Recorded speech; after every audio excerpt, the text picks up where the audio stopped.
I hate you lot. Those in the collective minds over AI. It's stealing jobs. It's flooding internet with slop. It's gonna become sentient and kill us all. Bollocks. I'm here to tell you the truth. I'll bust myths, expose real dangers, show you exactly how AI is already screwing gamers over, and teach you how to actually spot it in wild. No panic, no corporate spin, just truth. Here's a little history lesson to start with, because we need a little context about what's going on here. Every generation panics about new technology. Luddites smashed weaving machines because they thought it'd destroy society. Radio were going to rot children's brains. Television were death of conversation. Video games were creating murderers. And internet were going to end the human connection forever. Now it's AI's turn in fire in life. It's a pattern. New technology emerges. Old people who don't understand it panic. Media runs scare stories because fear sells. Politicians promise regulations they don't understand. And then slowly, society adapts. Technology becomes normal. And everyone forgets they were ever scared. Rinse and repeat for every major technological advancement in human history. But here's what panic merchants don't want us to notice. While we're busy being terrified of Skynet, actual threats are sliding past completely unexamined. I saw Jimmy Carr on trigonometry, and he made some great points. If you lose your job, you have transferable skills. You can get another job. You can even upskill and gain knowledge needed to make yourself indispensable. But real danger ain't artificial intelligence itself. It's surveillance becoming dirt cheap. It's digital ID systems that track everything you do. It's concentration of power in fewer and fewer hands. A used example are how Netherlands get meticulous records of their Jewish population, religion, address, family connections. Efficient, organised. And when Nazis rolled in, those records became a death list. Dutch lost 75% of their Jewish population, highest proportion in Western Europe. Not because technology were evil, because wrong people got their hands on it. That's a pattern we should actually be worried about. Not tool, hands holding it. Tell you what, how about I tell you what AI actually is? Because once you understand reality, most of fear evaporates on its own. So, at its core, a large language model like ChatGPT is a pattern matching system. It's been trained on billions of words and human text, and it predicts next most likely word in a sequence based on what came before. That's it. When it sounds thoughtful, when it seems to understand you, when it writes something that feels genuinely insightful, it's not thinking. It's doing extremely sophisticated autocomplete. Cambridge University, Nature Journal, every serious researcher all said the same thing. Current AI systems are not conscious. They don't have goals. They don't have feelings. They don't wake up in the morning and decide out. All this anthropomorphization, treating it like a person, is part of misdirection. Once you stop falling for that, Terminator fantasy falls apart. AI don't learn on its own. Entire pipeline requires human input at every stage. Data collection, labeling, curation, fine-tuning, and reinforcement learning from human feedback. And crazy part is, Kenyan workers are doing this work for less than $2 an hour. AI supply chain is built on human labour that most people never see. Epoch AI projects that AI could exhaust all high-quality human-generated public text data between 2026 and 2032. Machines need us. They're dependent on human knowledge, human creativity, and human judgment to function at all. That's why AI creates jobs rather than destroying them.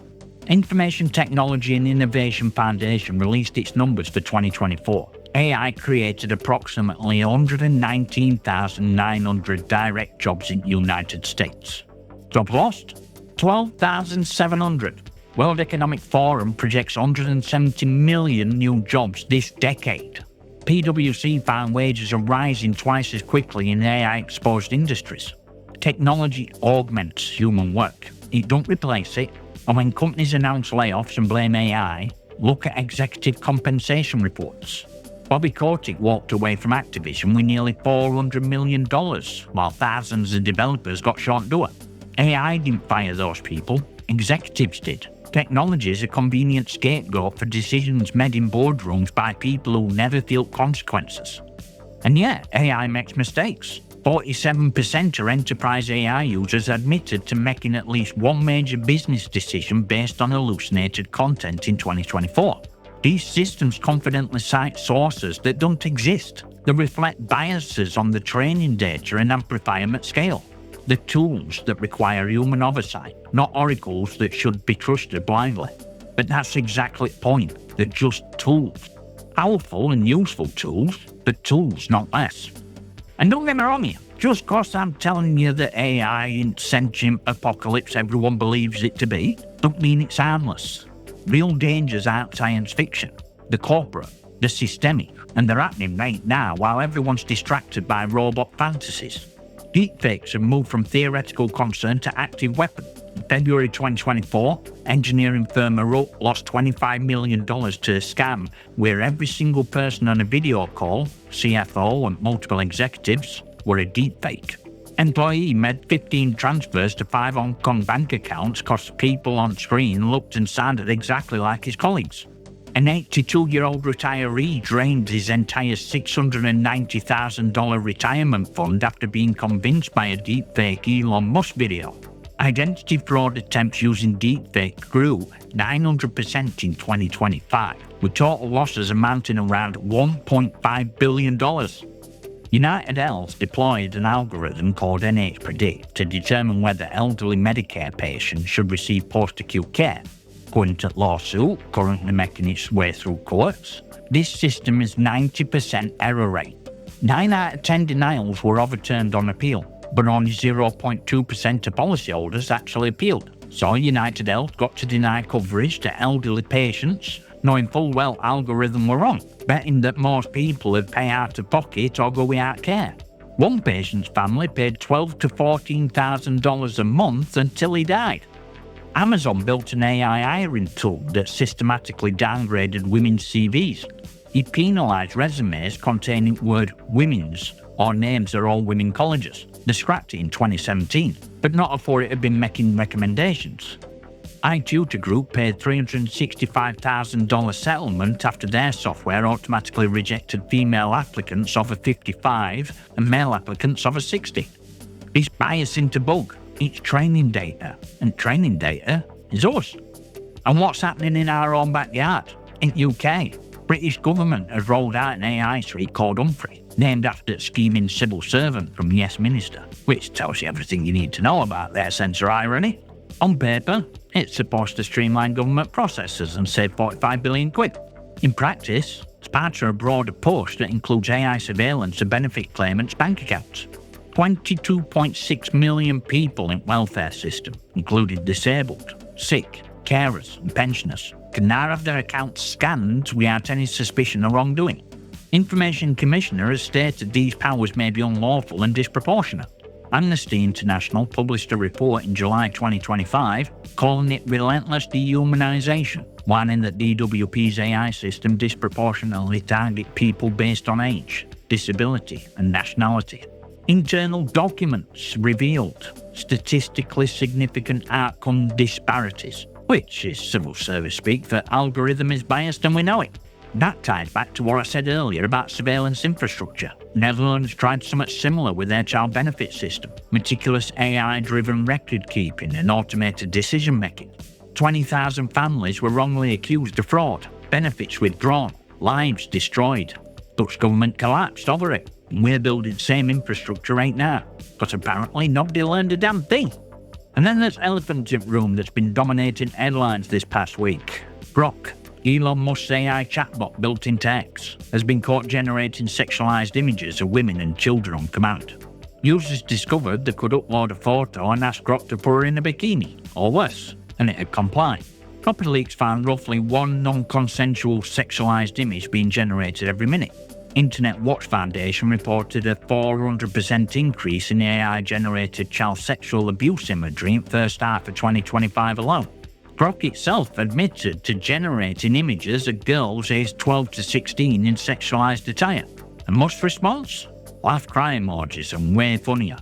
UK government is now threatening to ban X entirely under Online Safety Act, with Keir Starmer calling it disgraceful, disgusting and not to be tolerated. But you know what? I have to pump brakes on selective outrage a bit. Just hear me out for a second here. Yeah, what's happening on Grok is vile. Yeah, there should be consequences. But UK government's acting like this is a Grok-specific problem when every image-generating AI on market is capable of similar manipulation with enough prompt engineering. ChatGPT, Gemini, Midjourney, all of them can be pushed in directions the creators didn't intend. Difference is, Grok made it easier and more public. Banning X, while ignoring same vulnerability exists across entire AI landscape, into solution. It's theatre. What we actually need is industry-wide safeguards, mandatory detection systems for uploaded images of real people, and accountability that applies to every AI company, not just one run by a man government don't like. Don't blame tool, blame hands using it. Then make sure toolmaker is held to the same standard. And that brings me to power concentration. OpenAI is valued at $300 billion. AWS, Microsoft Azure and Google Cloud control nearly 70% of global cloud market. 10 at 12 most vulnerable generative AI startups rely on Amazon, Microsoft and Google for infrastructure. Future artificial intelligence is being built on a handful of companies, answerable to shareholders, not citizens. And if that alone doesn't concern you, you've not been paying attention. But let's bring this home to gaming, because that's what this channel's about, and it's where AI is already screwing you over every single day. YouTube terminated 12.4 million channels in the first 9 months of 2025. 12.4 million. Appeals get rejected in minutes with template responses. Creator Chase won an EU battle against YouTube and his channel is still banned. AI mistook laughter for graphic content. Tech tutorials about Windows 11 got flagged as dangerous, which, let's be honest, not entirely inaccurate. YouTube CEO Neil Mohan doubled down on AI moderation while Moist Critical called him delusional. And beautiful irony? These platforms will demonetize you for saying a naughty word while their recommendation algorithms push conspiracy theories and rage bait because engagement is engagement. PlayStation permanently bans accounts showing 0 violations. Simply logging in from a new location triggers Sony's automated suspension. Years of purchases, your entire digital library, gone, because an algorithm had a bad feeling about your IP address. Xbox's AI blocked 19 million messages, which sounds impressive until you realise it's also hitting innocent players with permanent bans for no discernible reason. Windows Central, a publication that generally loves Microsoft, ran a piece titled Xbox's automated moderation systems are pathetic and need to be scrapped. Call of Duty's Ricochet anti-cheat had a vulnerability so catastrophic that cheat makers could ban anyone by typing 2 words into chat. Not cheaters, anyone. Streamer Bobby Puff spent weeks fighting false cheating allegations, had a parody song made about him, for being quietly restored with no apology. And these anti-cheat systems don't just run when you're playing. Riot's Vanguard operates at kernel level, most privileged level of your operating system, running at boot even when you're not playing Valorant. It's there when you're doing your banking. It's there when you're checking your emails. Riot is owned by Tencent, a Chinese company operating under Chinese cybersecurity laws. Make of that what you will. Sony just patented real-time AI censorship. Not just blurring, replacement. Patent describes using deepfake generation to replace scenes AI don't like. Platform agnostic, designed to work on Xbox and Nintendo too. One diagram shows a prompt saying, sensitive language coming up, with a button to ship obfuscate. They're building a structure to automatically alter content you're playing based on algorithmic judgment. And then there's matchmaking. Activision has a patent for a system that matches players specifically to encourage microtransaction purchases. EA's engagement-optimized matchmaking framework explicitly describes manipulating who you play against based on churn risk and spending. Both companies claim these patents aren't implemented, and yet somehow they describe exactly what players have been experiencing for years. House always wins. House is using AI to make sure of it. Besides, we all remember Activision's denial of SBMM in the games for so long, before they finally cracked and admitted it. And even then, it's still difficult for so many to believe them about the white papers and current open matchmaking in Black Ops 7, even if it is legitimate. Biggest issue is that people are outraging in wrong places. Now it's a case of if even a hint of AI has been used, gets labelled as AI slop. And I get it, I really do. But thing is, Only things that are AI slop are when creators get lazy, like COD when Zombie Santa had 6 fingers, or blunt smoking skull poster with blunt backwards and smoke coming from behind. That's lazy AI slop. That's when creators decided, that'll do. Problem then is that even legitimate creators who use AI as intended, as a tool, not a replacement, get punished. And the reason for that is they don't know what they're looking at. So how do we actually spot AI-generated content? Because detection tools are useless. OpenAI shut down their detector because it were only 26% accurate. Stanford found that AI detectors flagged 61% of essays written by non-native English speakers as AI-generated. Someone fed US Constitution into Zero GPT and it came back 97.97% AI written. Tools can't tell the difference because AI were trained on formal human writing. They look the same. But lazy AI usage? That's obvious to anyone paying attention. Vocabulary fingerprints. Word delve appeared 349 times in academic papers in 2020. By 2023, that number hit 2,847. Nearly half of all papers that have ever used delve in history of PubMed database were published in 15 months after ChatGPT launched. Tapestry, realm, pivotal, intricate, showcase, meticulous. If you're reading something that sounds like a thesaurus at a babby with motivational poster, chances are good nobody human wrote it. Formatting tells, end dashes everywhere, bullet points in inappropriate contexts, American English spelling on everything, perfect paragraph structure with no variation, conclusions that start with in conclusion and repeat everything already said, and names. 60 to 70% of AI-generated female characters were called Emily or Sarah.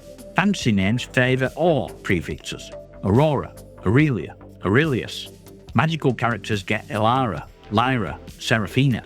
Once you see patterns, you can't unsee them. Real tell ain't technology. It's absence or a human doing a shit. Good AI usage involves editing, rewriting, injecting personality and adding genuine expertise. Lazy AI usage is copy, paste and publish. Tools can enhance human work. They can't replace human judgment. And when someone tries to use them as a replacement, emptiness shows. So, in conclusion, stop fearing machines. Start watching who's holding it. Question automation. Demand receipts. Never, ever trust an algorithm with something you're not prepared to lose. Like, subscribe and all that bollocks. Drop your comments and questions below. Let me know which AI system has screwed you over lately. I know comment section's going to be a therapy session. And I'll see you next time, you magnificent.